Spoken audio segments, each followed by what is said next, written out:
My name's Jesse Eker, and most of you have no idea who I am, like zero, right? And some of you are like, who the F is this dude, right? Like there's all these speakers that they know, who is this guy? And as Dean mentioned, you may be more familiar with my dad, T. Harv Eker. He wrote the book, Secrets of the Millionaire Mind, New York Times bestselling book, and ran one of the largest personal success training companies from the early 2000s to about 2011. And I grew up in this industry, the self-education industry, the transformation industry, the impact industry, but it wasn't online. It wasn't as beautiful as this, as running in and being able to impact so many people's lives.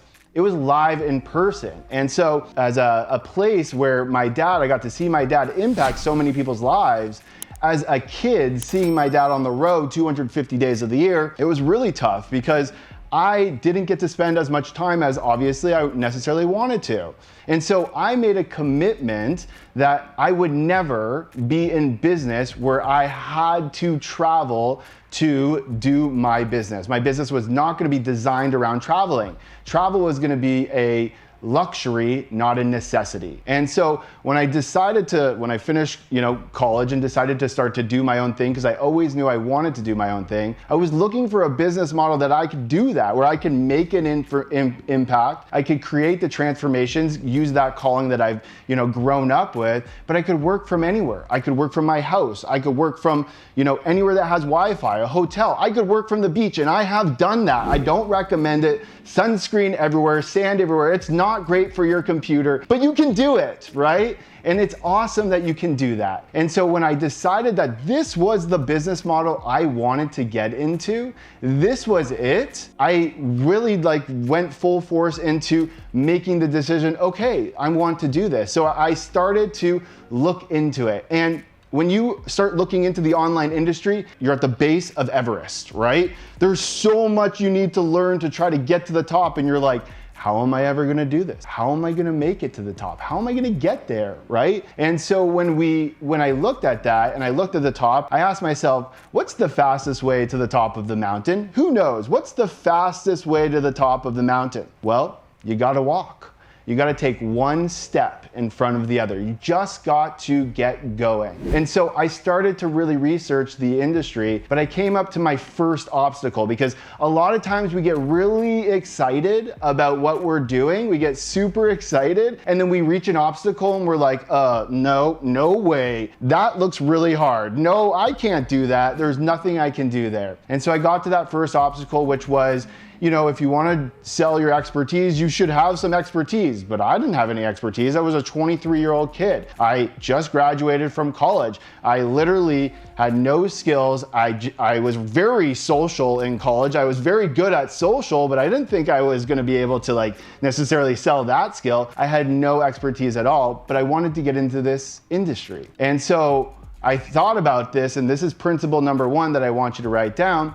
I learned most about the difference between a dead-end statement and an open-ended question. Let me write that down to the chat. It's a dead-end statement transforming into an open-ended question. Now, what is a dead-end statement? I can't. There's so much that I just don't know. These are statements that you make over and over again that stop you from being resourceful and being creative for what you really need to do. And so instead of saying, I have no expertise, I can't do this, and looking somewhere else, guess what I decided to do?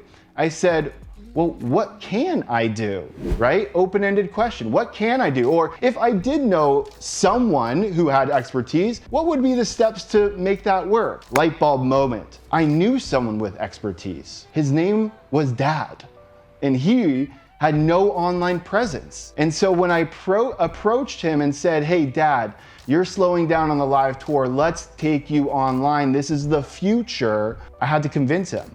He was all about the live stuff, but I had to convince him. And very soon I was able to convince him to be able to bring him online, bring his personality online, and start impacting so many more people that are able to actually attend things, because not everyone's gonna attend live stuff. There's thousands of people on here today. Not all of you are able to attend live stuff. So the power of online is just insane when you think about it. And so we started that business, and in 2 years only, we took it to a multi 7-figure business, and that was 11 years ago. And now I'm all grown up, I got 2 kids, you know, I ran that business for 10 years.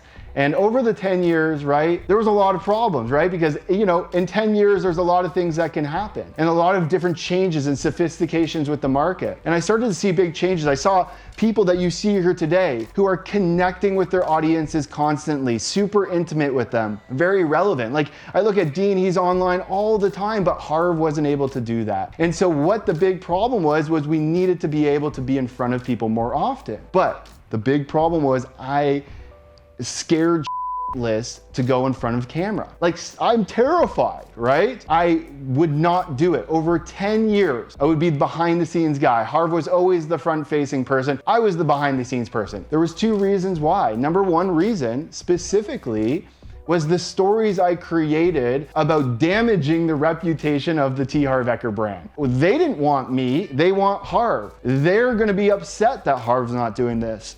I'm just not very good on camera. Or, you know, why should I, you know, do this if Harv's the one that does this, right? I don't have anything good to share. Anyone ever have stories like this when they come to do anything? I see lots of hands going up. Yeah.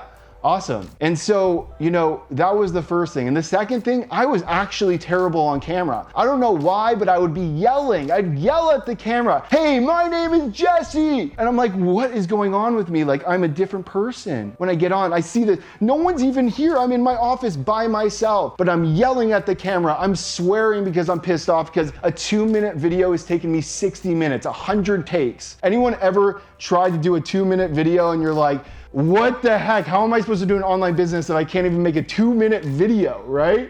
I'm like freaking out. I'd be yelling. My wife knew not to talk to me. Like this is no talking to Jesse time. And so I was actually terrible on camera. Like it was so bad. But I was faced with a new decision. And a new decision was I gonna watch this business go down 10 years of work and sweat? Was I gonna watch it go down or was I gonna step up and step into the arena?